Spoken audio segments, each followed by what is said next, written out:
very fact and the definition that the soul is eternal, it is true. Before we incarnated in this life,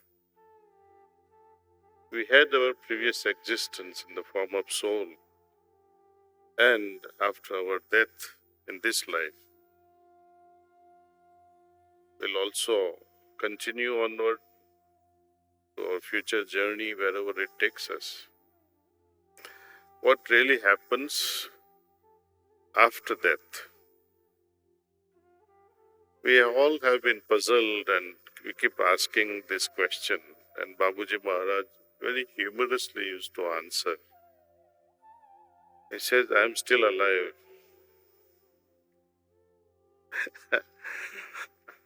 I will tell you what happens after that later on. See.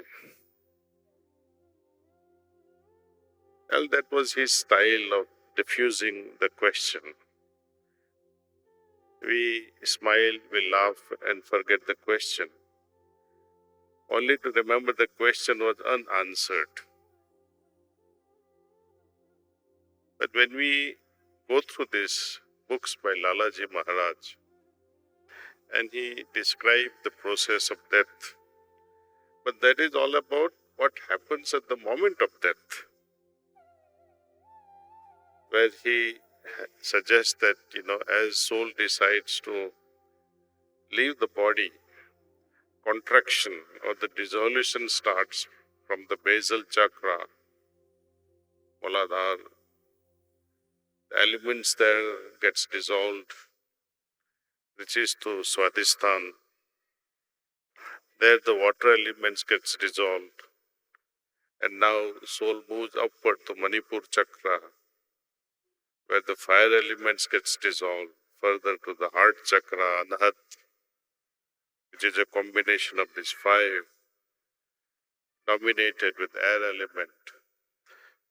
And then finally, if you are already liberated as like Raja Janak, Jivan Mukt, then the soul will depart from Brahmarandra chakra. Well, this is the process of what happens at the moment of death in brief. One day I experimented many years back, I would say in 87 or 88, how this withdrawal happens.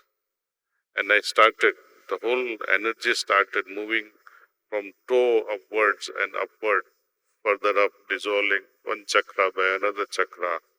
I was about to leave, and suddenly I was thrown back. And Babuji has promised that what happens to soul after death, he answers that also after reaching the brighter brighter world. He conveys like this, that depending upon the vibratory level of the soul, it reaches out to the corresponding vibratory level in the hereafter. If the soul is pure, and let us see if it has X potency of purity. That purity which should match with that dimension in which it is going or going to reside. It can never be a case of mismatch. If the soul is burdened with samskars, it is recycled so that samskars can be removed in the next birth. It is like a child who has failed an exam in the 5th grade or in the first year of college. We have to repeat the class because we have failed. Something similar happens if we fail in our duty towards ourselves.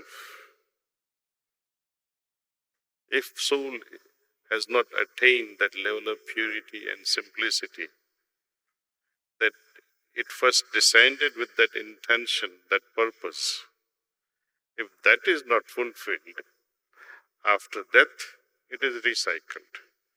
That's what we call reincarnation, life after life. It continues ad nauseum until we find a guide like Babuji Maharaj who can help us escape out of this. But again, he puts it very nicely. Where will you go anyway?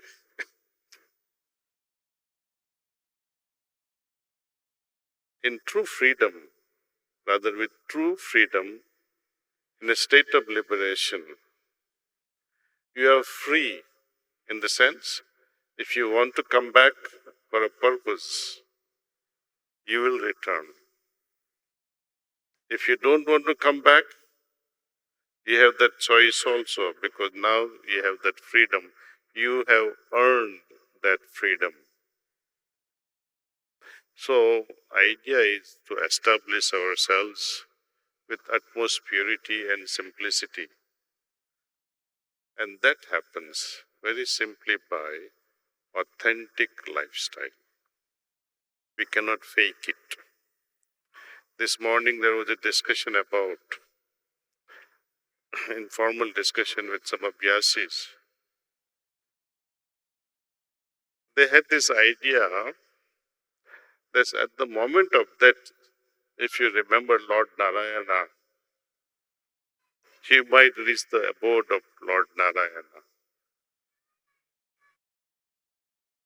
You cannot cheat nature.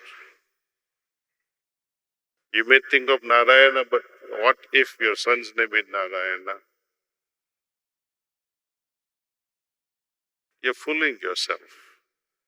Just by thinking of God, automatically you don't become divine. Just by thinking of master, you don't become masterly. Though constant remembrance has a tremendous significance on our path. But remember what Lalaji said. There are three types of Pashus. One is a Guru Pashu. Second is Pashu because of constant remembrance. And third Pashu is Shastra. And now we have to understand what Pashu is. In Hindi, Sanskrit, Pashu means a Januar. One that is tied up on a pole. Animal that is tied up on a pole. That is Pashu. If we are tied up to a Guru, if we are tied up to constant remembrance, if we are tied up to Shastras, you are still tied up. You cannot use these three things as utility. It must come out of love. Utilitarian aspect of these three can be very dangerous. Utilitarian aspect of reciting Lord Rama or Krishna or Narayana at the moment of death cannot grant us liberation. You cannot fake it. Either I have that magnetic pull within myself to attract the divine grace or not. That magnetic pull is decided by my being, my spiritual being, my state of vibration. And that's why we do every single day the evening cleaning to become pure and simple. To the extent that my whole body becomes a temple of God. Then I don't have to go after death towards God. God would descend in our heart. That's the beauty of Sahaj Marg. Please take it seriously. Practice seriously. Such a path has never existed in the past. And I wonder how long this gift of transmission will continue or will go on and on. It depends on how we run this flagship in our life. Success or failure of humanity moving towards spirituality depends largely on our shoulders. We have to become very serious, authentic practitioners. that we truly want to move towards spirituality and become divine. That should be our goal. And it should be very passionate goal. It should not become lukewarm.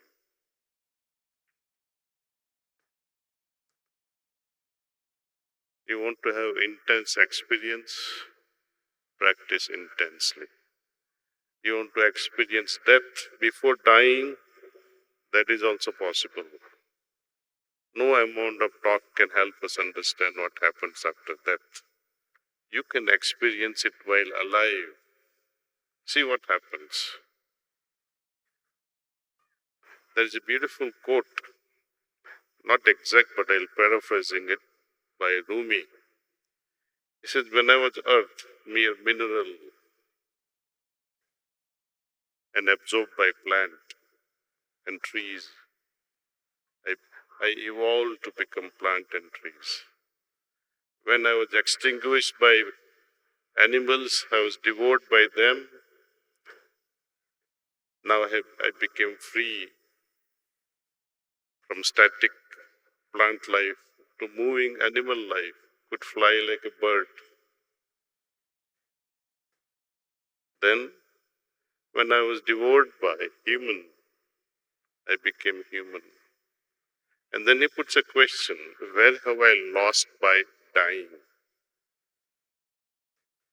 He did not go further, but I like to extend beyond Rumi and say, when I die in this life, before death, what can I become? Babaji says you can become angels, you can become angelic, you can become divine. And when that too dies, I leave that questions to you to have your own solution. But it's very easy. Practice, practice, and practice.